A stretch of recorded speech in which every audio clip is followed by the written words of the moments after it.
Yo, what's up, everyone? It's the Beast, Brandon Odoi. We're out here at Hard Rock Stadium. See, we actually do come to the games and cover them. The final tonight, Miami 48, Bethune-Cookman 7. Everything was cooking in the first half. Second half, we got to see a lot of backups play, got to see Emory Williams play. What do you take away from a game like this? Take away from a game, explosive offense, continuing to show that this team has playmakers.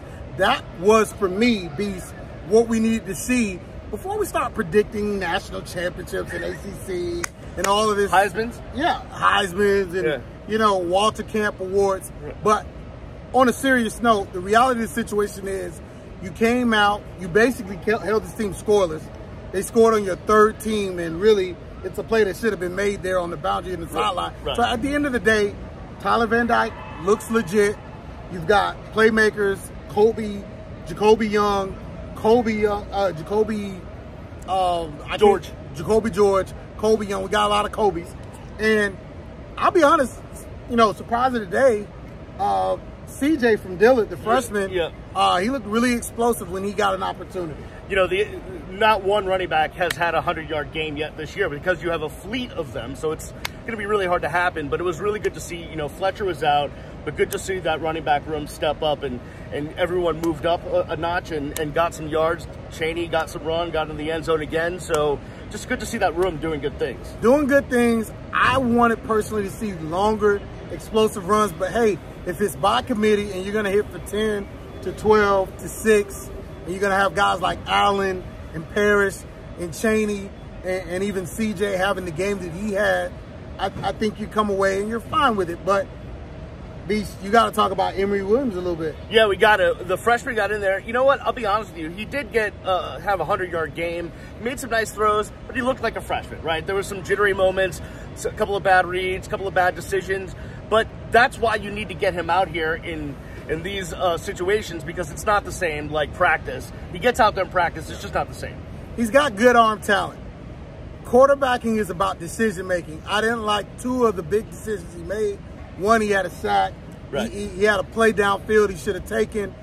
The reality of the situation is he's a developmental guy. He has a lot of potential, but he's not even really the backup quarterback. Right. And that's why you didn't see Ja'Curry Brown, because what they're trying to do is hold him off for when, if they really need a guy to come in, then he's going to be the guy that they rely on. Yeah, I mean, Mario talked about it, or Shannon talked about it earlier in the year, that they're going to try to get those guys 4 games each and maybe redshirt them both. So that's kind of the plan.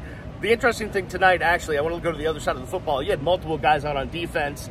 And listen, I know you're playing Bethune-Cookman, and props to those guys for coming down here, making the trip.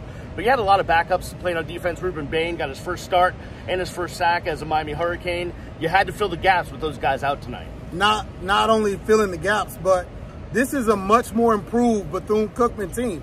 Coach Raymond Woody, who coached with Mario Cristobal at Oregon, he's got a staff full of guys that have been in Power 5. Right. Coach DJ McCarthy was on Saban's staff at LSU. He's been at FAU and FIU.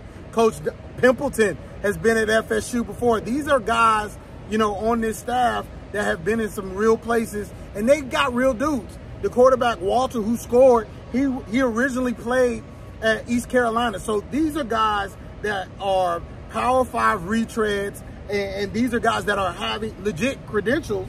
And so this wasn't like beating. You saw it as Miami went deeper and deeper into the bench. Right, it was tougher. It became tougher. Yeah. And that's because you're playing against legit dudes. This team's going to go in the SWAC, and they're going to go 80% win. And that's so that just speaks to how well Miami played tonight when the starters were there. I just got out of the press conference with Mario Cristobal, one of the hot topics. He couldn't talk about specific names, but recruiting heating up locally. A couple hours before the game, Armando Blunt, defensive lineman, local kid, another local kid picks Miami, and they need that. They need those hometown kids to commit. They're really on a hot streak right now.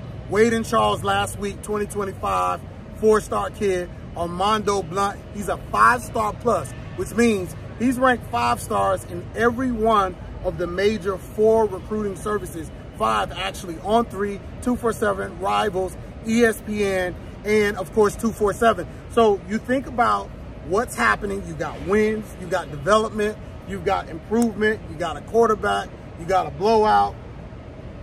Not too much for a person like me who's typically pretty critical not to like. Miami is at Temple. It's a 3:30 start in Philadelphia next week. First road trip of the year. They did what they set out to accomplish, which was win at home in September. Now going on the road, it's Temple, so we'll see what kind of opponent you get, but it's still a road game at an NFL stadium, and this team's got to just continue what they're doing. Nice teaser before you get into the meat of this schedule.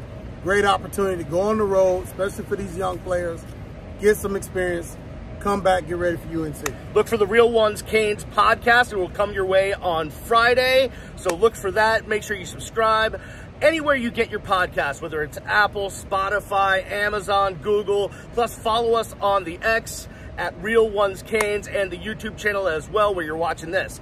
Thanks a lot for supporting. It's the Beast, Brandon Odoi. It's the Real Ones Canes podcast. We're out.